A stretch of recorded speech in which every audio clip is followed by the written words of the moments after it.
Hello everyone and welcome to Political Paradigm. I am Terry Ikumi. My guest today is the Deputy Minority Leader of the House of Representatives, Honorable Toby Okechukwu. Honorable, welcome to Political Paradigm. Thank you, Terry, for having me. You know, this may be my last conversation with you as a member of the House of Representatives. And I'm wondering, 12 years, by 2023 you'll be 12 years in the House of Representatives. How does it feel to not be returning in 2023, especially considering the circumstances? Well, I don't know where you got the science to see the future that this will be the last time you'll be talking to me. As a lawmaker. I said May. Well, that's fine. Well, it's been an inspiring experience, to discuss with the whole of Nigeria. Because when you have 360 members, who represent all the districts, constituencies in Nigeria, it's quite enabling. You get an improved knowledge of what it looks like to be a Nigerian. You see the diversity, and you deal with it, and it's been positive. There have been challenges, and we've been able to deal with them, but overall, you get better enriched. I like to believe that you're not entirely satisfied with the circumstances leading to this, your last stint in office as a member of the House of Representatives. And I say that because of the way and manner the elections went, the primaries went, and I know that also affected a lot of lawmakers at the National Assembly. What's your reaction to that? Because I know we've had an off-air conversation about this, and you felt dissatisfied with the processes leading up to the PDP primaries, or the primaries generally. Well, I would believe that it's not peculiar to the House of Representatives. By a stroke of fortune or misfortune, the Electoral Act went the way it did and created an environment that could be exploited. It was a loophole. It had to be weaponized in certain places. But that is history. Yesterday is gone. You only look towards tomorrow because you don't even know what is out there in the future. But that goes to show that we should be more prudent. We should do those things that enhance the process, that will ensure that leadership recruitment reflects the wishes of the people. We have, for one reason or the other, a process of electioneering, whether at party level or at the INEC level, at inter-party election or intra-party election, where they are not done purposefully, where there are other reasons other than competence and capacity, then what you see is what you see. You see the chaos, the anomy in the parties. You see the challenge in the parties. People are not happy because they feel the process not being fair to them. So it has consequence regard to the overall health of the polity. So it doesn't have to be any personal feeling. For me, it's gone, and there's no art with which you can read the future. But then you talk about exploitation. You say that some persons saw an opportunity to exploit the process. And then some other persons will say that it was a National Assembly error that puts them in this position, that put lawmakers in this position.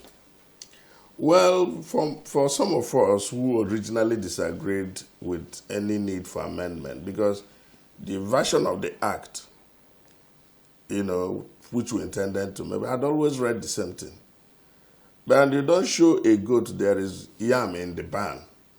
Once it happened, it became a weapon that could be exploited, where somebody goes and writes about 30 names or 15 names for a particular constituency.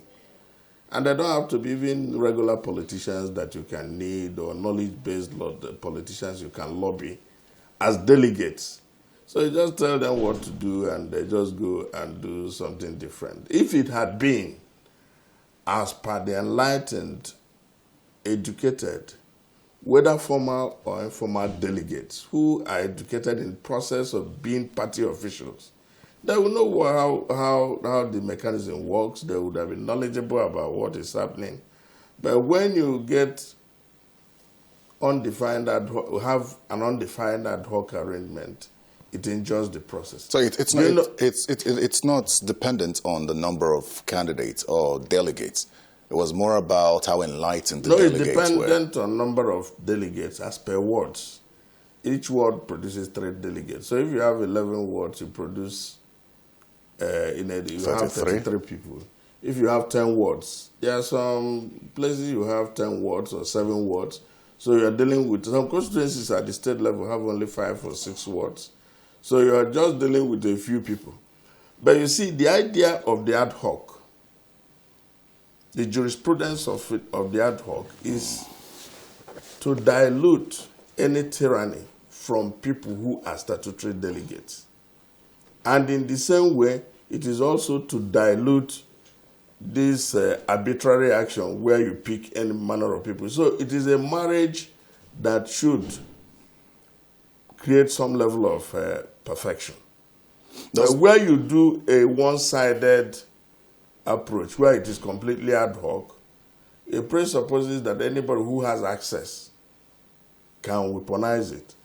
Then if you do only delegates, it can also lead to tyranny of people who are already in positions.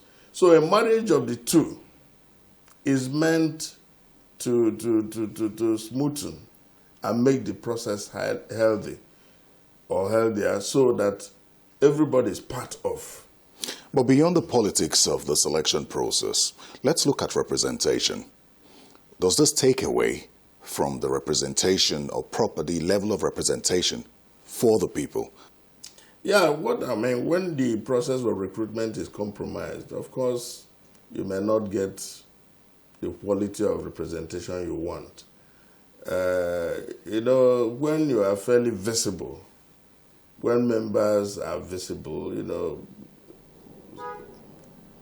if you read Machiavelli, you don't share the stage with your master. So most of the time when people become visible, it creates an untidy or unacceptable circumstance in a locality.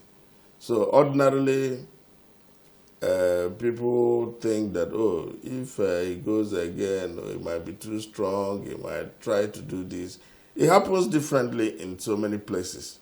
So most of the time, it is peculiar to each situation. It can also be just a whim that this person does have to go, should not go back. Do you share in the sentiment of some of your colleagues who believe that the state governors took advantage of the error of the National Assembly of excluding itself as statutory delegates from the process, that it took advantage of that to kick members out? Yeah, it doesn't have to be state governors only. There are states that don't have governors of a particular party extraction. It requires just an individual having exceptional access to the party machinery. But in your case, what went wrong? In my case, what went wrong, I will ascribe it to circumstance or the local politics in our area. As a matter of fact, my people, the majority of the delegates would want me. But when you compile a list, I don't even know the delegates until the day of the primary. I couldn't talk to anybody. So if that could arise, and the expectation is that the party itself should have memory. And when you cannot, give protection to those people who lead your party in the National Assembly, there's some question mark. So the expectation is that the process should be transparent, and if it was not, then anybody can take advantage of it. Some of your colleagues in the House of Representatives specifically, who failed to secure tickets for their parties, from their parties, the APC and the PDP, have switched to other parties, regardless, to seek re-election. I know that your name still reflects on the INEC list of candidates as a member of the Labour Party, as a Labour Party candidate for your constituency, and you say you've disowned that, I'd like to believe that that statement came from you. Why have you chosen to accept your fate and not seek re-election on the platform of another party? Well, you don't know what fate beholds on you, and as a matter of fact, it was contingent on the fact that, look, well, there should be fidelity to your party, but more importantly is that a time comes, well, it might be an opportunity for another person to serve. And it is when you marry two wives that you also know what the difference is. So I don't think that there are I think that there are certain things you don't push for push too much. But I've issued my statement, and that is where it is. So for me, that's the past now. But have you sat down to think about how your name popped up in the list of candidates under the Labour Party? At a point when there was that passion, there was that we had discussed with them. With Labour? With Labour for a while. But at a point, I felt it was not necessary to continue.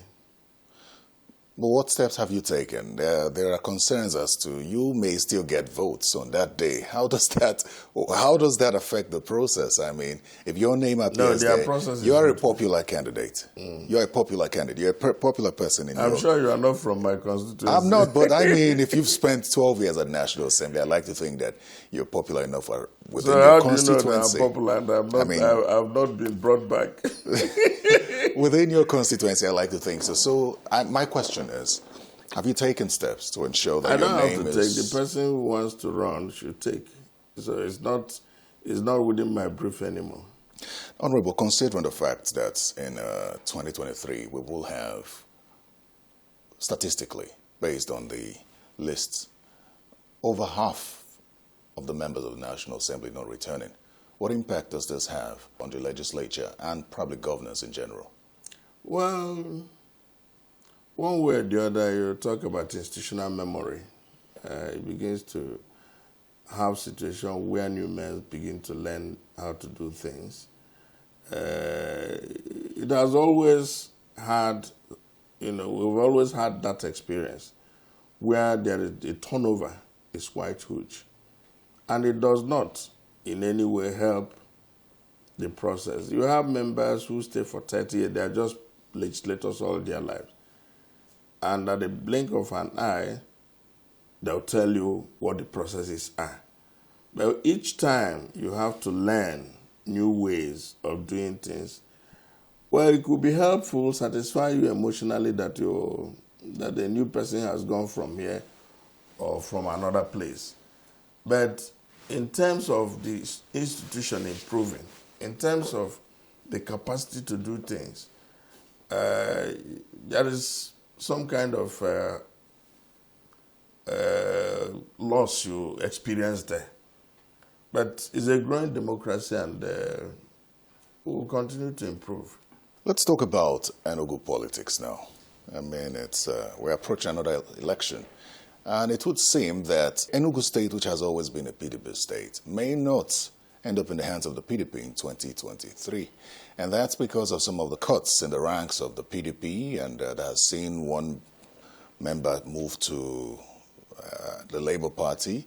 And then there are concerns as to the growing popularity of both the APC and APGA in the state. Are you also concerned that the PDP may have a difficult time winning the 2023 governorship election in Enugu State? Well, generally, the PDP needs to do some housekeeping and get its priorities right. But I still believe that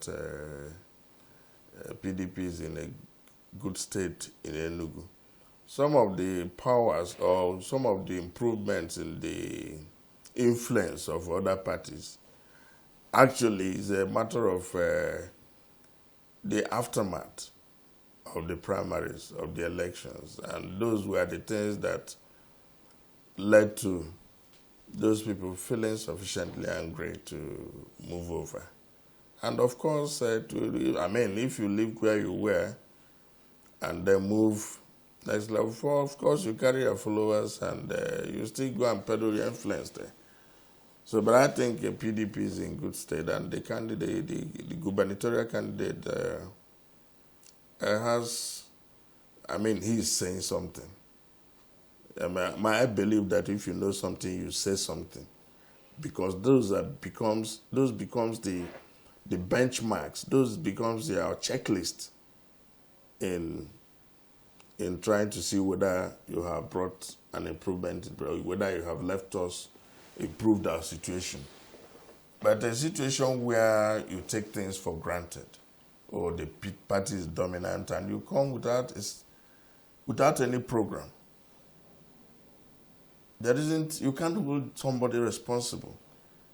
So, but the present candidate of PDP, I think, is up to speed, is fairly prepared, been in government before, gone to the private sector. Let me draw your attention to one of the front runners in that, former Minister of Information, Frank Weke, who is running on the platform of APGA. What do you make of his candidacy? There are those who believe that a technocrat like that should take over Enugu State. And he has also questioned some of the actions of the People's Democratic Party, which he used to belong to, by the way, in the past 7 years, and believes that this is an opportunity for the state to get it right. He questions the security situation in the state, questions the unemployment rate in the state, and more. Well, I don't know if you have looked at the statistics. The unemployment rate is same everywhere. You know, it's a parlous situation. The security situation is the same everywhere. So it's not something that is peculiar to PDP state. It is, the fish is rotten from the head. So, but I believe that we will see this security situation, the unemployment situation and all that. We will be able to make an assessment of how the candidates will cure this challenge, cure these defects, by the time they present their manifestos and programs. Presently, the birds have not come home to roost. So we want to see what the candidates are offering, and then the people of Enugu State will make a choice. But beyond what the candidates are offering, the antecedents of Governor Ifeanyi Ugwuanyi should tell, just as Nigerians are looking forward to the antecedents of the APC at the federal level to decide whether or not the APC deserves another chance in 2023. What's your assessment of the PDP under Governor Ifeanyi Ugwuanyi in the past 7 years plus? Governor Ifeanyi Ugwuanyi is not on the ballot for election. I did mention antecedents. Well, he has not finished his tenure, so we'll be able to make a complete assessment of him by the time he leaves. So you cannot say what he's done so far until he's done from office? Yeah, it is better to have a total picture of what he's done. But that's not what's happening at the federal level. I mean, the antecedents of President Muhammadu Buhari has been called to question for Nigerians to decide whether or not they want Senator Bola Tinubu to take over under the platform of the APC. I mean, it's the same vehicle, as I will always say, just a different driver. And you'd like to question how far that vehicle has taken you before you decide whether or not to continue in that vehicle. No, people have their capacities, and I rely more on what you say or what you bring into the table than the actions of a different person. You understand? It's not just for the sake of, saying something or just imagining that Terry will behave the same way Toby will be.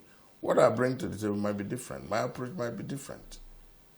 So as a governor, he's kept the state together. There have been challenges here and there, but at least he's been re-elected twice. But I've listened to you on the floor of the House of Representatives speak about the APC and say that Nigerians should vote out this APC because they haven't done well. Of course.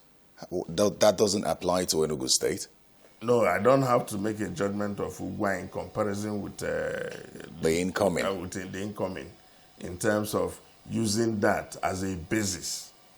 You understand? As a basis to say somebody should come in or not. Let us read your lips. Let us understand what you have. Let us see how you can take Enugu State beyond where we are. He's been making some interesting moves recently on the national level with regard to the PDP crisis right now. Where do you stand on that? He seems to be on the side of Governor Nyesom Wike, calling for fairness and equity, asking that the chairman of the PDP should go. Where do you stand on that? Well, my own general belief that PDP has a lot of housekeeping to do. And there's need for a lot of housekeeping. Talking at each other is not helpful. Leaders don't win arguments. Leaders provide solutions. My expectation is that there should be further and continuous engagement. And you either want to contest an election or win it. And you need to be together to be able to do that.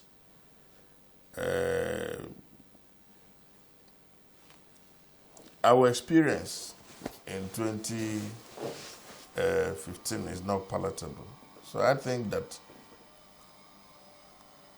being leaders, we should be able to pull ourselves together and talk. Throwing up statements here and there, being on one side, is not helpful. That kind of double consciousness where you have candidates and you don't have sympathy for this is not helpful, because we know where we are today, including those who departed in 2015. They are the ones who have run back. They are the ones who are the top echelons of the party. And you don't destroy yourself. You are not a phoenix that just rises from the ashes of you are gone, you are gone. And we know the consequences of that action that was taken. So I think the most important thing is for leaders to show that they are leaders. Because as a matter of fact, you come to think about it. The National Working Committee are people who are selected by these leaders for them to be voted upon. They are the people who take the decisions. They are the ones who will be predominant in the choice of candidates for election. So if the process that has been created, or if by our own choices that the situation has arisen, that is the moment to show leadership. That's the moment to show that, look, I'm not to be arguing. I'm to provide a solution. So my own thinking is that there should be behind back channel arrangements. It's not auspicious to always go to the press, utter one. Look, if you have an issue with your wife from the bedroom, whatever happens there, nobody knows. But by the time you come out to exhibit yourself in the public, she says this to you and you say this to her, then your in-laws, your friends get involved. At the end of the day, you will no longer remember what the major problem is. But it would seem... So from all indications, the issue of contest, of vice president and all that has mutated to a point where you're exchanging words or saying things that are not proper. My expectation of leadership is that, look, things are tough. People don't go to the moon because it is easy. It's because it's courage. So we must be able to pull ourselves together. But it would seem that the conversations that you expect to have happen behind the scenes have not yielded. And the issue in contention now is fairness. Where would you say you stand on this issue of fairness as being requested or demanded by certain members or certain leaders of the People's Democratic Party, saying that you cannot have a presidential candidate from the North and the chairman from the North as well? Well, I expressed my views. I've expressed my views elsewhere in private, and I will continue to do so. But these are matters for PDP to resolve. You understand? It was not created by any other party. It was created by people in PDP. So if it requires some kind of concession, compromise. There has to be an understanding if we are going to the election to win. That's my belief.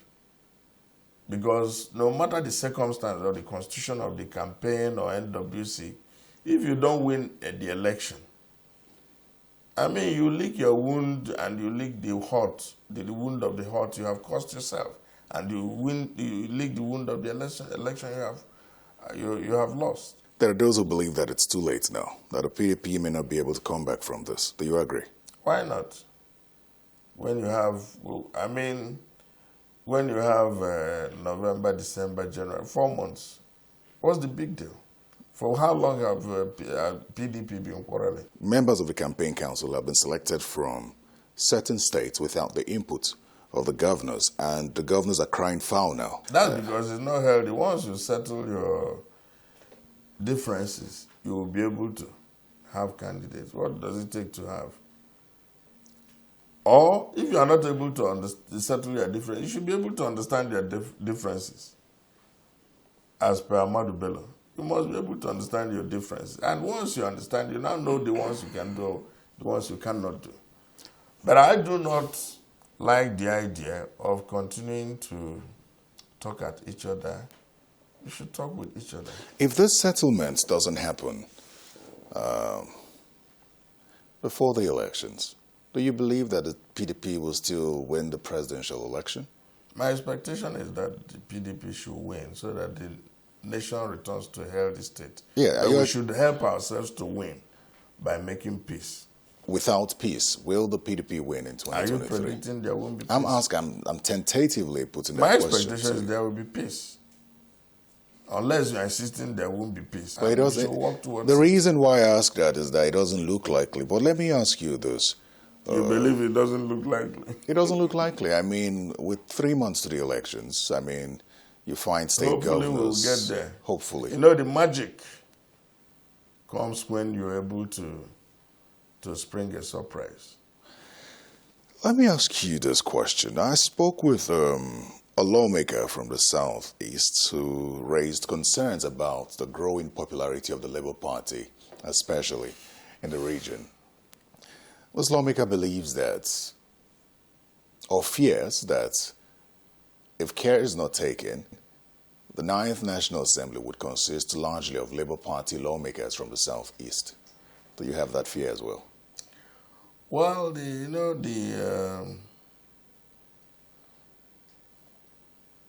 what you are getting from the polity is as a result of probably the imperfections in the system, dissatisfaction and all that. And when you see obedience, labor, venture, some people are doing obedience, but they are not in labor. They just is an expression of discomfort in the system. So it is not out of place to say that could happen. It's possible because people have ways of expressing how they feel. And when the majority of the population would expresses themselves in a particular form, you take them seriously and try to cure the situation. So I don't know about how the Labour having majority or not, but you can see that the system is not what it used to be. You know, it's tied to the polity is different. It's tied to the person of Peter Obi. And so I ask you what your thoughts are on his candidacy.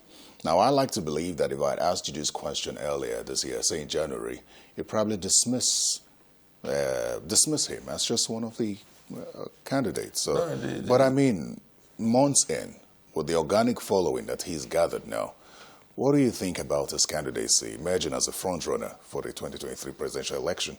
It's not within it's not what I do to dismiss people, especially somebody of Obi's standing. He's been a governor, and he won governorship from, an unknown platform. So what is important is to take note of what he's saying, and then try to, if you are in an established political platform, you try to, if there are things you've not done well. But what is most important in all this is that the circumstances we find ourselves Nigeria finds itself presently has been, this state of anomy has been created by absence of diversity management, the lack of how to manage our diversity by APC. They've been nepotic, divisive, and when you see agitations, things coming up here and there are reactions to the same thing, an unhealthy political economy. So it is just, when you see insecurity and the rest of it, it's just absence of good management. How on earth is it possible that NNPC will get to a point where the oil they sell is not able to buy even the oil Nigerians consume? And they would want to go to Federation account to take money to import refined products, not even from the money which you don't even pay to Federation account anymore. So some of these things are things that cause disaffection. And you don't know how to solve the problem. You don't know. So the situation has arisen that you just need somebody who is inspiring, who can tell you things that, some solutions to the, to the imperfections or the challenges you have. So there are some Nigerians who believe that Peter Obi has the solutions. Yeah, he has. There are providers. Each person has a perspective. You can't dismiss Obi. You can't dismiss Atiku. You can't dismiss Ashwaju. No, so what you have for me has actually dovetailed to a kind of 1979 situation where you see parties trying to struggle. Nobody is able to. Until you show the remarkable difference. What Peter brings to the table is some inspiration, some good talking points and all that. Then you look at Waziri, Atiku. What he brings to the table is experience of having been at the presidency. And he has a track record of having built or run institutions. I have great respect for people who do so. A university, in companies that are spread across the country. It is not easy to put things together. Then you look at Ashwaji, also he comes with a pedigree of recruiting talent and all that. So it's a combination of all that. So there is no candidate you take, lightly, including Obi. It will not be fair to do so. And but as a party man, you look at your own candidate and see how you can make him better, including how to bring some stability in the system. You're one of the few people that I've spoken to about Peter Obi that has not entirely dismissed his chances of winning this election. Some believe that he doesn't have the party structure to win this election. I don't think you agree with them, do you? No, you can't diminish party structure. You can't say that people don't matter. You must have people who have a home run for you. But the point is, now that you know, what do you do? You get the point. If you see, for instance, PDP, you have challenges and all that. You have the structure. But you also have problems of managing the people in the party. Now that you know, what do you do? You cure it. That is what brings efficiency. That is what brings capacity to win election. And if you have the experience of Atiku, and you have capacity to have built institutions, run institutions privately, made them stand, with government tools around you, why wouldn't you improve the system? You've seen the imperfections of APC for the past 7 years. Now that you know, what do you do? How can a government stay for 7 years, see the level of agitation, the level of discomfort in the country, and for one day you've not called them for a dialogue? It's either you don't care or some level of absent-mindedness. Somehow you must talk. Let the passion I mean, talk passionately. But when you pretend that it is of no consequence, I can do what I want, what you harvest is this inchoate, economic situation. Well, based on what you said, there are those in the Southeast who believe that political leaders like yourself from the Southeast who are not rallying behind Peter Obi are throwing away the Who are not rallying behind Peter Obi, are throwing away the chance of the region producing its first president. candidates are not supported because of where they come from. You understand? You support people based on their competence. So if you ask me, is he competent? I'll say yes. Is he fit for purpose? I say yes. The other candidates, are they fit for purpose? I say yes. We assess their programs. And as a party man, you are recruited to work for your party. So it's not a matter of throwing away chance or not chance. Don't, there is this patent, apparent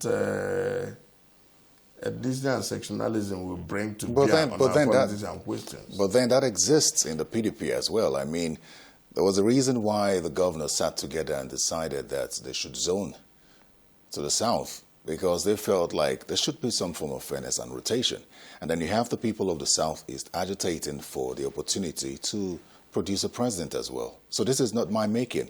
These are agitations that exist, and the need for balance and fairness. The point is that if, you see, when you have a paradigm, you agree on it, you should live up to it. You get the point.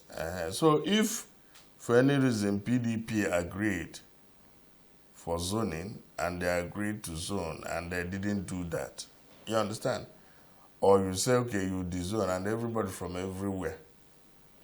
So you can no longer be seen to be, because you have acquiesced. We set up a committee to do that. They didn't. They rather did for the party structure, and when it comes to the presidency, they dezoned it. If they wanted to be steadfast, they should have stuck to the Southeast. And some of us spoke up to it again, as at that time. Let me draw your attention to something. A former governor of Enugu State, Chimaroke Nnamani, is campaigning for Tinubu, the APC presidential candidate, despite the fact that he is a member of the People's Democratic Party. Does that tell you that we are at the point where people are no longer voting based on party affiliation, but competence, as you had said earlier? Well, I wish I'm Chima, and then you ask me this question. I wish I'm Senator Nnamani. But there is a lot of anger to go around, leading to people to act in different ways. But I think there will be a better finding by the time you see him. But what's your reaction to it generally? That's not anti-party? You get that answer from him. So as a PDP man, you're not concerned about that? Why should I? I mean, when you can reach him. He's the Senator of the Republic. But would you? He has to, he has to speak for himself. Would you openly support another candidate that is not a member of your party? Well, people act in different ways, and have you interviewed him? Honorable, Have you interviewed him? I have left the Nnamani conversation. I'm asking you a direct question. You have left who? The Nnamani conversation, I'm asking you, would you openly support a member of your party based on competence, a member of another party based on competence? Well, it's something that you will feel reluctant to do. It's better to... I mean, there's an elegant and gentleman's way to do it. You can resign, you can withdraw from the party and go full scale. You understand? And that is, there's enough anger to go around, but my own take is that we need to have principle-based, relationship with our polity, with our party. Sometimes, and this whole thing can only be cured. It can only be settled by ensuring that processes are transparent. When it is a matter for the big man, you will see continue to harvest this type of anger. But ordinarily, at the end of the day, it becomes injurious to the system. that by the time you finish the race, you see yourself turning 360 degrees, as has happened in PDP 2015. They have, those who ported to APC have gone to see that it's not a habitable place, and they've come back. Let's talk about some other national issues. Now, I recall that in March last year, you had said that Nigeria was not a failed state. And I recall on the floor of the House, a number of lawmakers were of the opinion that we were approaching that. It's over a year now. What's your stand on that? No, I said Nigeria would wobble, but it won't crack. Because we must hold this idea of the unity of our country very strongly. Why do we have to do that? Because for the Nigerian, you need West Africa, you need Africa. There's no point for that. Creating situations that will lead you not to be that giant. I said Nigeria, I can't recall saying Nigeria is not a failed state. I believe it has not failed, but it is wobbling. And if care is not taken, it will. Reason, if you continue with this type of chaotic situation, where the foremost responsibility of government is security and welfare is abandoned, where you are not able, where you now hire your own policeman, where you now do your roads, where you now provide the electricity through generator, where you provide your water, there is a huge challenge. And where a good number of the citizens are not employed. So the expectation is that, the citizen voluntarily, the idea of you being a citizen is that you give up your rights to carry arms, do anything. In so doing, you give it to the state. You donate it to the state. And what the state responds to is to protect you. When they are not able to do that, it's a serious situation. And the only thing that can avert it is for us to have good leadership. Not bearing arms individually, as you had proposed earlier? No, if we continue this way, Nigerians should be allowed to defend themselves. Why not? You want to leave yourself to be killed. By so doing, such a call is meant for the state to wake up. How can you be here and every day you have a school closed because there's a security threat? You have Americans evacuating their citizens? How would you operate in an environment like that? The problem here is that we are professors of problems. Nobody is a professor of solution. And what we need to do, now that we know all these things are happening, why don't you draw a roadmap to its cure?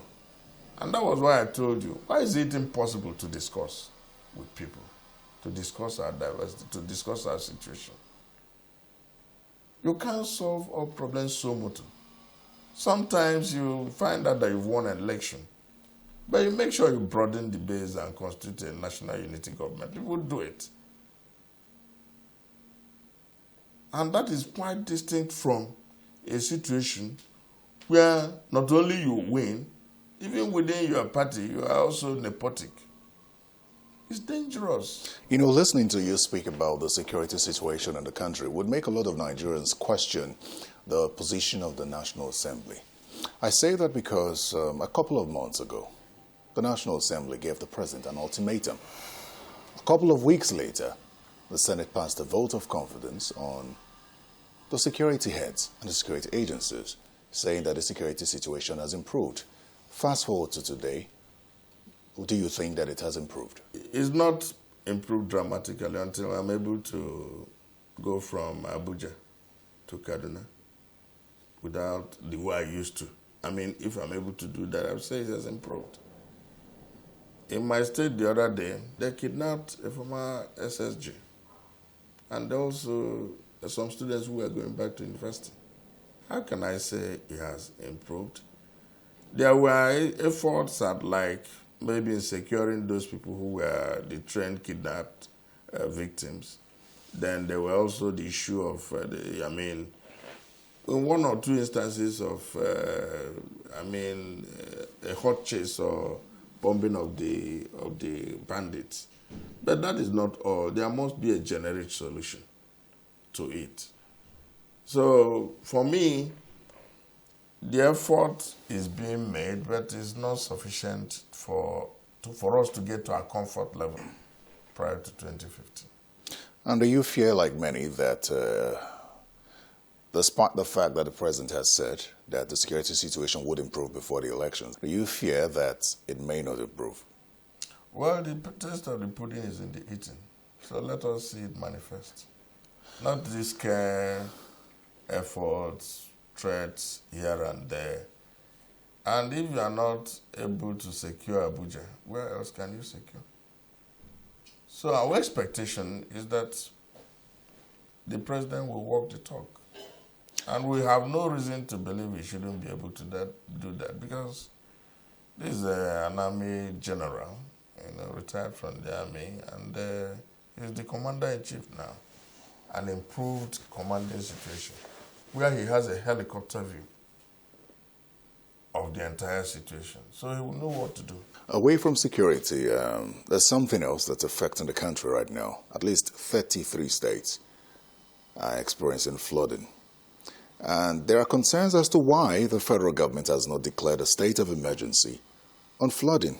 Do you think that the federal government should have declared a state of emergency on flooding? Of course. I wouldn't know the reason behind that, whether they are applying the emergency situation without declaring it. Because it's a very terrible situation. If you see what is happening, some states are virtually submerged up to, 1/3. The riverine areas, the ones close to the Atlantic. It's a sorry situation. But for me too, the emergency should be emergency.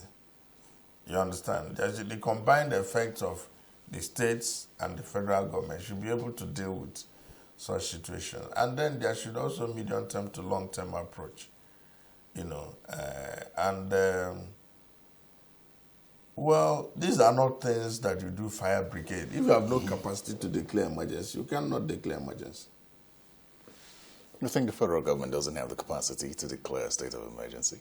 We declare states of emergency even when we have security problems. To what effect? So, it's just oral state of emergency. You must bring full force of state of emergency. Begin to deal with the situation, ameliorate this thing. Use some marine activity to carry food, rescue people, from those,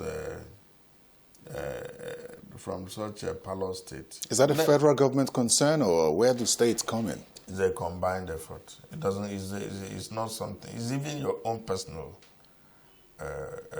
issue. Local government, state government, and federal.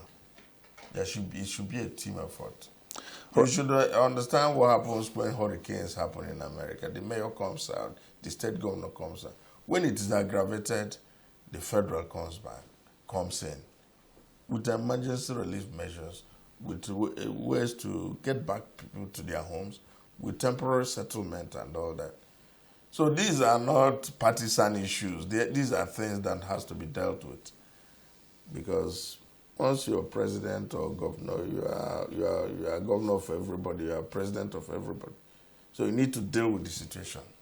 All right, as we round off, Honorable, let me get your thoughts on the decision of the Central Bank of Nigeria to redesign the Naira notes. The CBN believes that there's so much money in circulation and it has no control over that. What are your thoughts on that? Well, the monetary fiscal policy measures by government ought to be thought out, ought to be seasoned. They are supposed to cure a particular problem. If there's so much money in the system, who released the money? Do I print Naira? Do you print? So why should you get into a situation where there's so much? There's usually a ratio based on what money should be available. There are control measures. You can issue treasury bills and the rest. So, but if the purpose of the naira, of redesign or print, is to reduce money in the system, you may print more tomorrow. But if it is to cure a particular defect, then it should be helpful. Occasionally, countries redesign their currencies and all that, but it should be of economic consequence, positively, not just for the purpose of it. Because if it happens today, tomorrow, you can have more naira. So the efficiency of production of the naira, I mean, its cost effectiveness in the production, this new one should be able to deal with it. But what you want to know is what is general purpose for it. Is it just to take back so much naira in the market? It's very expensive if that is the case, because you must have some monetary policies with which you can do that. Most people don't even use cash anymore. You understand? So unless there is a different reason for it, our problem here is the level and the speed of depreciation of the naira. Our inability to have a productive base that supports the naira.